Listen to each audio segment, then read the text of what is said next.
Bonsoir à tous, merci d'avoir choisi RTI1. Voici les titres de ce dernier journal. 1994-2024, exactement 30 ans qu'a eu lieu le génocide rwandais. Plus d'1 million de personnes, majoritairement des femmes, des hommes et des enfants de la minorité Tutsi, ont trouvé la mort dans des violences flagrantes. La commémoration a eu lieu aujourd'hui à Kigali. Le haut représentant du chef de l'État, Alassane Ouattara, Gilbert Kafana Koné, y a aussi pris part. À Abidjan, le Premier ministre a échangé avec le commissaire à l'environnement de l'Union européenne, Robert Begremambe, et Virginijus Sinkevicius se sont penchés sur l'économie circulaire, le protocole sur la pêche et également la réglementation de l'Union européenne sur la déforestation. Le commissaire à l'environnement de l'Union européenne a rassuré Begremambe du soutien constant de son institution. Après la sensibilisation, c'est la phase répressive qui est entrée en marche. Tous les commerçants qui ne respectent pas le prix plafonné des produits de grande consommation seront épinglés. La brigade de contrôle rapide vient de mettre le grappin sur 3 commerçants qui se sont rendus coupables de tels faits. C'était à Grand Bassam. Voilà pour le sommaire. Il y a exactement 30 ans, entre avril et juillet 1994, le Rwanda connaissait le génocide des Tutsis. Plus d'1 million de personnes de cette ethnie sont mortes. Les souvenirs sont encore très intenses, mais l'heure est aujourd'hui à la reconnaissance envers tous ceux qui ont aidé à la sauvegarde de la mémoire, à la réparation des traumatismes, mais aussi à la justice. La commémoration des 30 ans du génocide a enregistré un beau monde à Kigali, la capitale, ce dimanche. 5000 invités, dont une trentaine de chefs de l'État. Le haut représentant du chef de l'État, Alassane Ouattara, y a aussi pris part. Gilbert Koné Kafana, comme vous le voyez sur ces images, a marqué la solidarité de la Côte d'Ivoire au peuple rwandais. Et justement, pour matérialiser d'une autre façon le soutien de la Côte d'Ivoire au peuple du Rwanda, le pont Alassane Ouattara s'est habillé ce soir aux couleurs du drapeau rwandais. Le pont restera illuminé toute cette soirée, signe de ce que la Côte d'Ivoire commémore elle aussi ce passé dont il faut tirer des leçons. Le Rwanda compte d'ailleurs plusieurs ressortissants dans le pays. Dans l'actualité nationale, le Premier ministre Robert Begremambe s'est entretenu hier avec le commissaire à l'environnement de l'Union européenne. Les deux hommes ont longuement évoqué l'économie circulaire, le protocole sur la pêche et également la réglementation de l'Union européenne sur la déforestation, comme nous le montre Herman Guivet. Le commissaire européen à l'environnement, aux océans et à la pêche, présent à Abidjan. Virginijus Sinkevicius, reçu à la primature par le chef du gouvernement, Robert Begremambe. Aux côtés de Virginijus Sinkevicius, son Excellence Francisca Di Mauro, ambassadrice de l'Union européenne en Côte d'Ivoire, une séance de travail qui a mobilisé la participation de plusieurs membres du gouvernement en charge de questions environnementales et halieutiques. Le Premier ministre Robert Begremambe salue la coopération entre l'Union européenne et la Côte d'Ivoire, une séance de travail qui offre l'occasion d'explorer de nouveaux axes de coopération entre l'institution internationale et la Côte d'Ivoire. Je suis très heureux d'être ici en Côte d'Ivoire et surtout d'avoir pu avoir cette rencontre avec son Excellence Monsieur le Premier ministre et aussi les différents collaborateurs. Les sujets que nous avons abordés sont de divers ordres, notamment nous avons parlé de la question de la réglementation de l'Union européenne sur la déforestation. Et c'est une réglementation qui est importante dans ce sens qu'elle est censée ouvrir davantage la voie d'accès au marché européen pour les produits de la Côte d'Ivoire. Nous avons échangé sur pas mal de questions importantes, dont l'économie circulaire et aussi le protocole sur la pêche qui est en cours de négociation. Et toutes ces questions que nous avons abordées avec son Excellence, Monsieur le Premier ministre et les différents ministres présents, et nous pensons pouvoir avancer ensemble sur ces questions. Et nous avons également poursuivi nos échanges sur les différents appuis disponibles au sein de l'Union européenne et que l'Union européenne met à la disposition de la Côte d'Ivoire pour pouvoir réaliser ces différents programmes. Il y a par exemple la Banque européenne d'investissement qui va approuver bientôt un prêt et ce prêt-là devrait servir également à faire avancer ces différentes lignes d'action. Le commissaire européen à l'environnement, aux océans et à la pêche de l'Union européenne, Virginijus Sinkevicius, engage une tournée sur le continent africain. Il visitera 3 pays, la Côte d'Ivoire, le Ghana et l'Ouganda. Rendons-nous à présent à Yamoussoukro, précisément à la Fondation Félix Houphouët-Boigny pour la recherche de la paix. C'est là que s'est tenue la cérémonie de remise des guides pratiques de propositions et d'amendements de loi aux parlementaires ivoiriens. Ces outils, vous le verrez, visent à faciliter la navette des textes entre l'Assemblée nationale et le Sénat ivoirien. On en sait un peu plus avec Kader Sogodogo. Jonathan Murphy, directeur du programme Interpares, remettant à la représentante de la présidente du Sénat et au représentant du président de l'Assemblée nationale les guides pratiques de propositions et d'amendements de loi. Deux outils qui sont le fruit de la coopération parlementaire entre le Parlement ivoirien et les Sénats français et allemands. Cet événement à Yamoussoukro marque le lancement officiel de ces deux guides, avec la remise de 700 exemplaires de chacune. Et on est très content de les avoir devant nous. L'initiative législative d'un Parlement est un pilier élémentaire du devoir public dans un système démocratique. Les parlements, en prenant l'initiative de proposer des lois, assument la responsabilité de répondre aux attentes de leurs électeurs et de rendre compte de leurs actions. Deux guides qui viennent matérialiser la volonté du Parlement ivoirien de contribuer de manière efficace à la prise des lois nécessaires pour le mieux-être des populations. Nous avons besoin de renforcer nos capacités à travers donc, ces guides. Un parlementaire qui est bonifié, un parlementaire qui fait un travail de qualité, c'est le citoyen lambda, c'est l'Ivoirien lambda qui se trouve être heureux parce que nous faisons un travail qui sera profitable à cet Ivoirien-là. Sont venus en renfort. Chaque sénateur va s'approprier des documents et ça va nous aider dans le travail parlementaire. La cérémonie de remise a fait place à un atelier d'appropriation des deux guides. Sénateurs et députés vont se familiariser aux documents pour une bonne coordination dans le processus de proposition et d'amendement de loi entre les deux chambres. C'est un partenariat qui a été très vite qualifié d'historique. Il devrait, dans sa mise en œuvre, moderniser la production du cacao en Côte d'Ivoire. Le partenariat entre la Commission européenne, la République fédérale d'Allemagne et Orange Côte d'Ivoire, il est doté d'une enveloppe de 7,6 millions d'euros, plus de 4 milliards de nos francs. Sa signature au siège de l'Union européenne au plateau va accélérer le projet DigiGreen et Afri, un projet qui vise à moderniser les techniques de production du cacao grâce à la digitalisation. C'est ce que nous montre Sephora Zegui.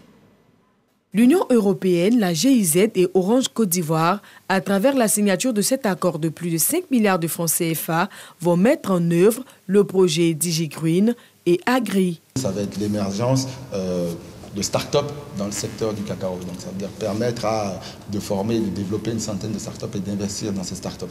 Ces start-up peuvent avoir des solutions de toutes sortes. Elles peuvent avoir des applications pour optimiser les récoltes, elles peuvent avoir des drones, elles peuvent avoir des solutions par exemple contre le swollen shoot qui sont entre guillemets les virus qui peuvent attaquer les fèves, etc. S'appuyer sur la big data ou les données ou l'intelligence artificielle. Investir dans le développement du numérique et la recherche de solutions pour une agriculture durable, mais également lutter contre les effets du changement climatique. Ce sont autant de chantiers sur lesquels l'UE et ses partenaires veulent agir. En favorisant des solutions innovantes qui vont créer de l'emploi et essentiellement de l'emploi pour les jeunes, en favorisant le développement de start-up, l'Union européenne peut s'engager dans un partenariat avec le gouvernement et avec l'Allemagne et la GIZ pour démontrer son appui à l'ensemble de la population ivoirienne. DigiGreen et Agri, c'est accompagner les jeunes porteurs de projets dans le domaine du digital pour proposer des solutions innovantes aux producteurs nationaux. Et la République fédérale d'Allemagne est en phase avec Francesca Di Mauro, ambassadeur de l'Union européenne en Côte d'Ivoire. Dans des conditions qui sont là, on est prêt à cofinancer des activités. La formation professionnelle a toujours joué un très grand rôle dans ce programme qui existe depuis des décennies déjà. Et ici, quand même, on est sur un niveau très élevé avec un très grand programme et aussi avec un programme qui touche le numérique et qui répond aussi à une priorité numéro 1 pour la Côte d'Ivoire, l'emploi pour la jeunesse. Le projet DigiGreen et Agri est prévu pour une durée de 3 ans avec pour objectif principal la création d'emplois pour la jeunesse et la modernisation durable du secteur agricole ivoirien. À 13h, le magazine du dimanche a fait le bilan de la 30e session du conseil d'administration du FSA, le Fonds de solidarité africain. La session elle-même s'est tenue cette semaine ici à Abidjan. Le FSA a pour objectif notamment de faciliter la mobilisation de l'épargne locale et extérieure pour le financement de l'investissement en sécurisant les opérations de levée de ressources sur les marchés financiers. Le chef de la mission résidente en Côte d'Ivoire, Ali Guindo, était sur le plateau d'Amza Diaby, suivant quelques extraits de son intervention. De façon très simple, le FSA, c'est une institution financière internationale qui est spécialisée dans la garantie financière. À travers ce produit, nous partageons le risque avec les bailleurs de fonds pour faciliter le financement des projets portés par les entreprises nationales. Montant nominal, aujourd'hui, nous pouvons atteindre facilement 20 milliards de francs CFA pour une seule signature. J'entends par signature soit un seul projet, soit plusieurs projets portés par la même entité. Mais sinon, en termes relatifs, le FSA peut accorder sa garantie jusqu'à concurrence de 80% du montant du prêt. Et ce montant, il atteint même 100% en principal en intérêt et en intérêt s'il s'agit des emprunts obligataires, c'est-à-dire des opérations sur les marchés financiers. Nous serons au mois de mai. Au mois de mai, nous allons prendre nos quartiers au plateau où nous avons un immeuble juste en face de la gare sud, le Plaza Tower. Le Plaza Tower, nous serons au 8e étage. Donc, à partir du mois de mai, nous y serons installés. Mon rôle aujourd'hui, c'est d'assurer une proximité avec un marché qui est aujourd'hui calé comme étant le moteur de l'Afrique de l'Ouest, de l'UEMOA, parce que la Côte d'Ivoire, c'est la locomotive, comme on se plaît à le dire. Et donc, nous sommes là pour vraiment impulser le maximum possible les activités, l'économie aussi de la Côte d'Ivoire. Donc, l'objectif, c'est que nous puissions être au plus près de notre marché pour que les projets portés par les entreprises ivoiriennes puissent être réalisés de façon très correcte. Nous avons notre site web qui est disponible www.fondsolidaritéafricain.org et donc pour contacter le FSA, on peut utiliser aussi son adresse email fsa@fondsolidaritéafricain.org. L'annonçons en titre, c'est terminé pour les commerçants véreux. Ces commerçants qui refusent, malgré toutes les sensibilisations, de respecter les prix plafonnés des aliments de grande consommation.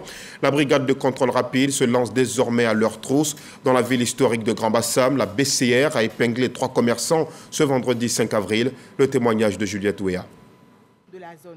Ils ne respectent pas les prix plafonnés des produits de grande consommation, dont le sucre. 3 commerçants demi-grossistes installés dans la commune de Grand-Bassam ont été épinglés par des éléments de la brigade de contrôle rapide, structure sous tutelle du ministère du Commerce et de l'Industrie. Pour le sac de 50 kilos sucre qui est plafonné à 35 385, ils font ce sac en général à 36 537 000 francs. Les marchands incriminés clament leur innocence. Le sucre, nous, on achète ça à 37 000 francs. Sucre blanc, nous, on achète ça à 40 000, comme ça. Donc, on peut pas, on vend cher, on ne peut pas faire ça moins cher comme ça. Cette opération menée par la brigade de contrôle rapide a permis la saisie de 18 sacs de 50 kg et de 2 sacs de 25 kg de sucre. La BCR veut intensifier sa lutte contre les infractions. Étant donné qu'ils ont été appréhendés, la main dans le sac, ils feront l'objet des sanctions. Donc, il s'agit d'amendes que nous allons leur affliger et elles partent de 100 000 à 50 millions de francs CFA. Aux consommateurs de Côte d'Ivoire, nous sommes à leur disposition. Nous leur demandons tout juste de faire le numéro, le 1343, de lancer juste un appel, il est gratuit. Pour préserver le pouvoir d'achat des populations, le gouvernement ivoirien a décidé le plafonnement des prix de certains produits, dont le riz, la viande de bœuf, le lait en poudre, l'huile, les pâtes alimentaires, la tomate concentrée et le sucre. En religion, les fidèles musulmans ont célébré la nuit de la destinée partout sur le territoire national ce vendredi. C'était le cas à Grand Bassam ou encore à Williamsville dans la commune d'Adjamé. L'unité, la paix et la cohésion sociale étaient au cœur des prédications. Le reportage de Yacouba Koulibaly et Jean-Marc Djadji. Sensibiliser à une cohésion harmonieuse et encourager à la consolidation du vivre ensemble, à travers le respect du droit d'aînesse et le respect des institutions de la République. C'est l'essentiel des messages enseignés aux fidèles musulmans à la grande mosquée de Grand Bassam. En ce qui concerne les thèmes, je me réfère toujours à la paix, à l'entente, à la concorde, le bon vivre ensemble, l'entente, le respect de nos institutions et le respect des personnes âgées. Après notre prière quotidienne, de prier pour ce beau pays, pour que la Côte d'Ivoire ne vacille jamais. À la mosquée Fatima Zahra, dans la commune de Grand Bassam, l'imam Moussa Dramé, président du Conseil supérieur des imams, des mosquées et des affaires islamiques, pour le compte du Sud de Komoué, a invité ses concitoyens à faire de la Côte d'Ivoire un havre de paix en privilégiant la solidarité sociale et religieuse, mais aussi la préservation des valeurs acquises pendant ce mois de Ramadan. Lorsque vous avez la crainte de Dieu, vous êtes en paix avec votre Créateur, en paix avec votre conscience, en paix avec vous-même et en paix avec vos semblables. Nous avons aussi demandé à la jeunesse de revenir à la réalité, d'abandonner les actes illicites. Une vision qui acquiert l'adhésion des autorités municipales, régionales et des fidèles musulmans. Nous avons eu l'honneur de le représenter et de venir auprès de nos frères musulmans pour qu'ils continuent de prier pour la Côte d'Ivoire, pour prier pour le président de la République et qui ont prié aussi pour le Sud Komoué et Grand Bassam. Le maire nous a envoyé venir demander de prier pour la cohésion de Grand Bassam. C'était un message de paix, c'était un message de cohésion qui a été véhiculé là ce soir.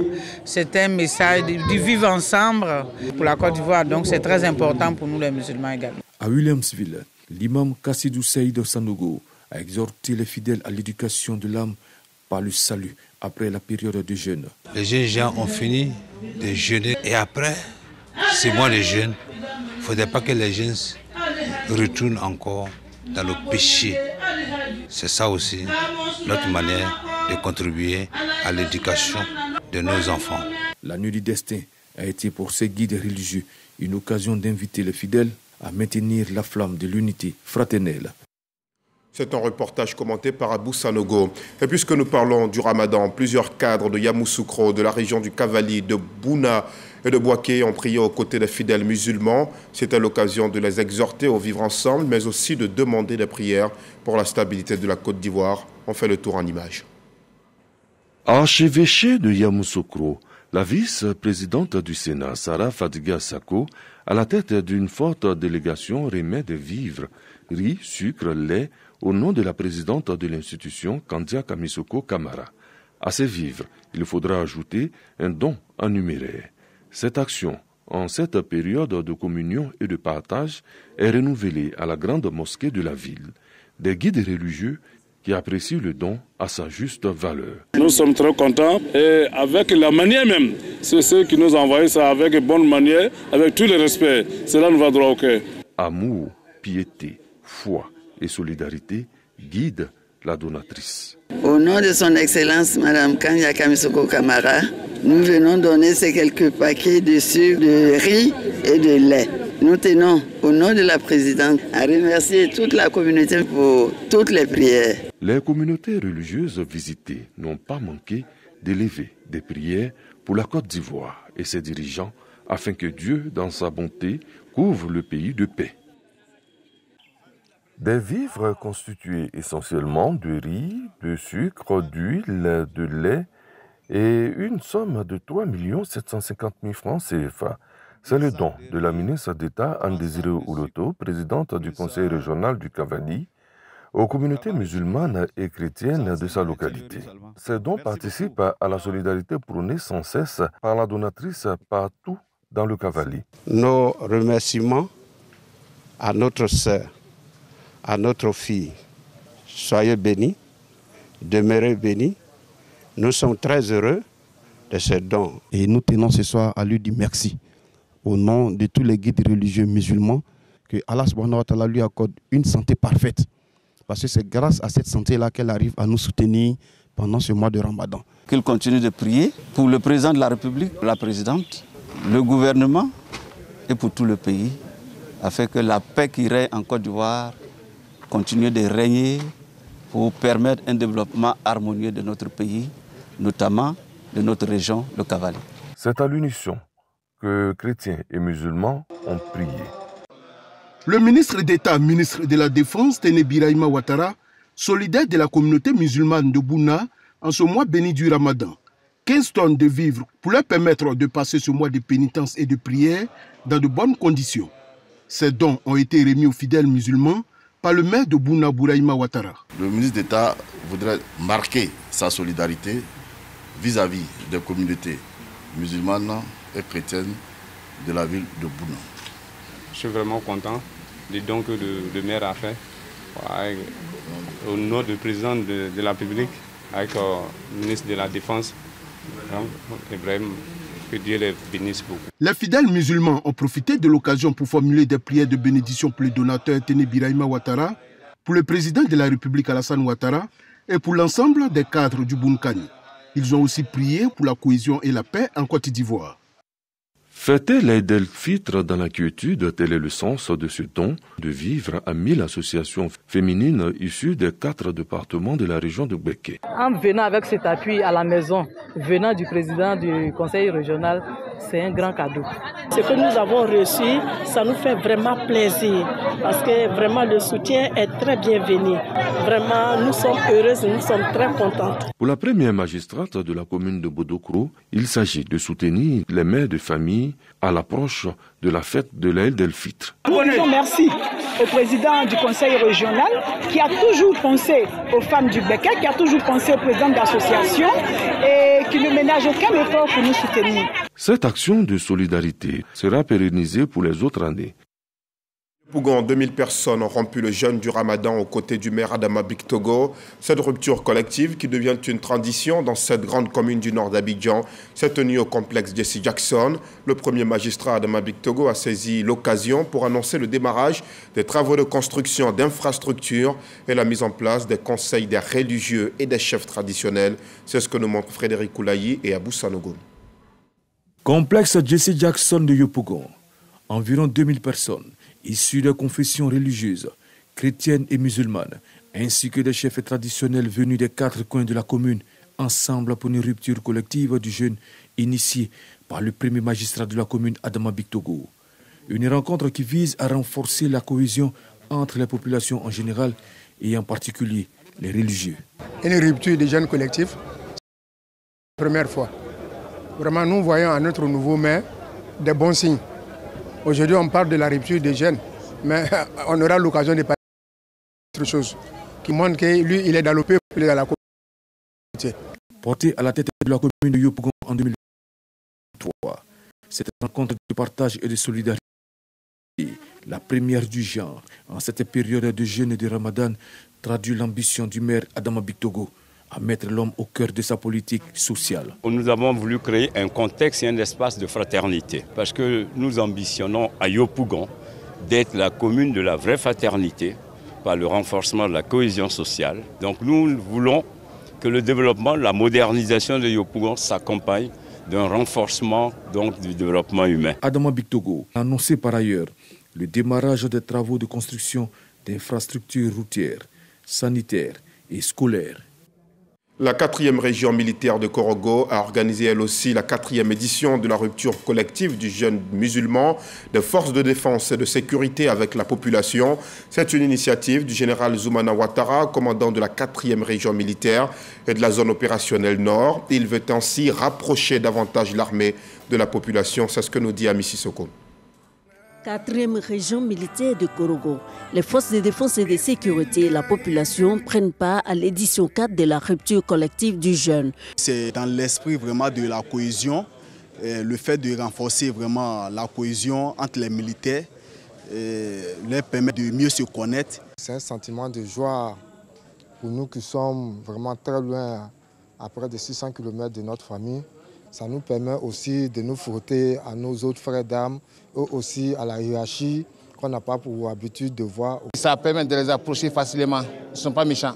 Cet instant de partage, une opportunité pour le général Zoumouna Ouattara d'exhorter la population à plus de collaboration avec l'armée en vue de lutter contre l'extrémisme violent. Nous demandons aux différentes composantes de la communauté musulmane de continuer de nous soutenir dans le cadre de la lutte contre ces personnes sans loi ni foi qui, agissant sous le couvert de l'islam, endeuillent nos populations. Fort heureusement, et grâce à l'effort de tous, nous avons réussi jusque-là à les contenir. Étaient également présents à ce moment de partage des autorités de la région du Poro. Tous se réjouissent de l'initiative. Ce genre d'événement, de rupture collective est aujourd'hui encore plus important. Il est bon que les forces de défense puissent être unies. Ce moment de partage et de solidarité s'achève avec la remise de présents aux autorités du Poro. Les populations de Pessegui ont enfin accès à l'électricité. Ce village situé dans le département de Mans, région du Tonkpi, était plongé dans l'obscurité depuis 1974. L'avènement de la lumière, 50 ans plus tard, a été célébré dans la liesse autour du chef de cabinet du président Ouattara, l'ambassadeur Claude Sailly. Le reportage de Gervais Kwasi et Éric Goré. Des poteaux électriques neufs, la lumière en plein jour à Pessegui, village situé dans le département de Mans. Cette localité, qui compte plus de 7000 âmes, vient de franchir un pas important pour son développement. 50 ans d'attente et le rêve est devenu réalité. Les populations de Pessegui n'ont pas boudé leur plaisir avec à leur tête le révérend Dion Robert, fils de la localité. Ce qui retardait beaucoup, c'était l'électricité. On n'en avait pas. C'était très difficile d'en avoir 50 ans. On a lutté, on a persévéré.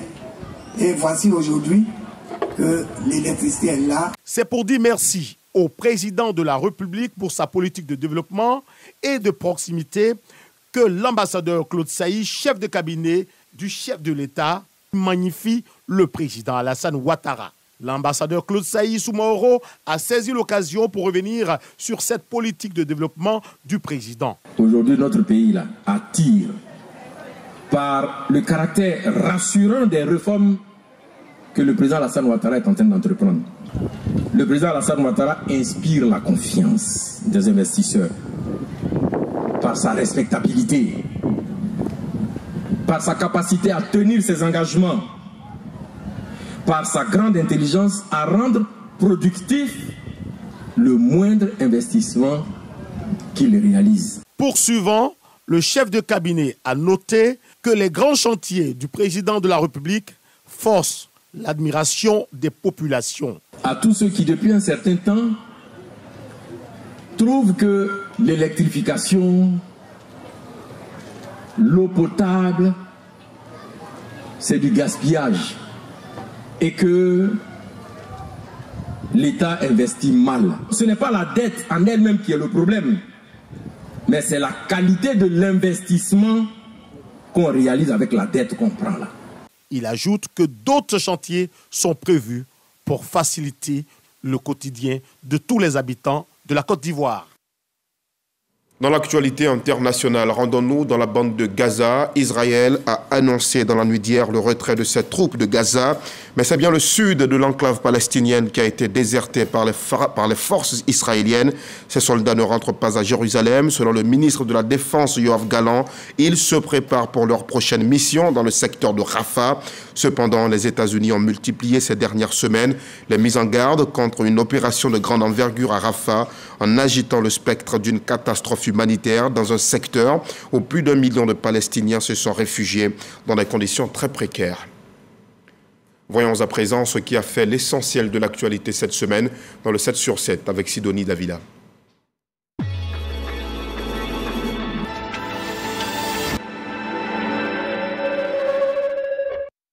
Plus de 80 partis politiques et associations réclament la tenue d'une élection présidentielle au Mali et la fin de la transition, prévue le 26 mars dernier pour un retour définitif à l'ordre constitutionnel. Bassirou Diomaye Faye a prêté serment le mardi, devenant ainsi le 5e président du Sénégal depuis son indépendance en 1960.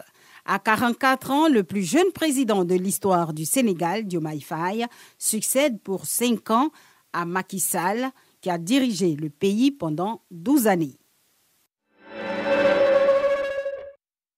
Alors que le Togo s'apprêtait à entrer dans la fièvre de la campagne prévue du 4 au 18 avril prochain, le gouvernement annonce mercredi un report. Selon les autorités togolaises, ce réaménagement du calendrier électoral se justifie par la nécessité de consulter toutes les parties prenantes sur le changement de constitution en cours. Les recherches se poursuivent à Taïwan, où 10 randonneurs sont toujours portés disparus après le séisme de magnitude 7,2 qui a frappé l'archipel cette semaine. Des centaines de sauveteurs, des chiens et des drones sont mobilisés depuis jeudi pour retrouver les randonneurs disparus.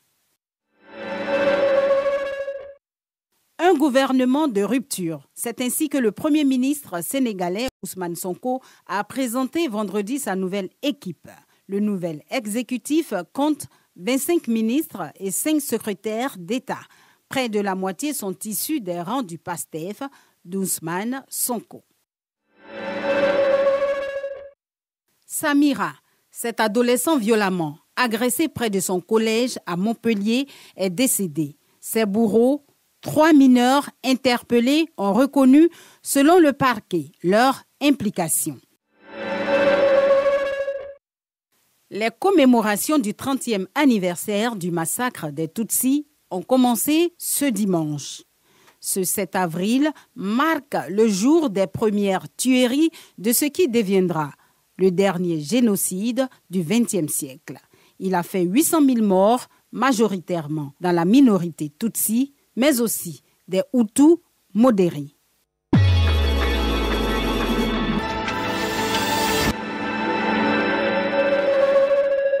Allez, nous arrivons au terme de ce journal. Merci aux équipes techniques et de rédaction qui le fabriquent. Merci à vous aussi de votre fidélité. Excellente soirée sur RTI 1.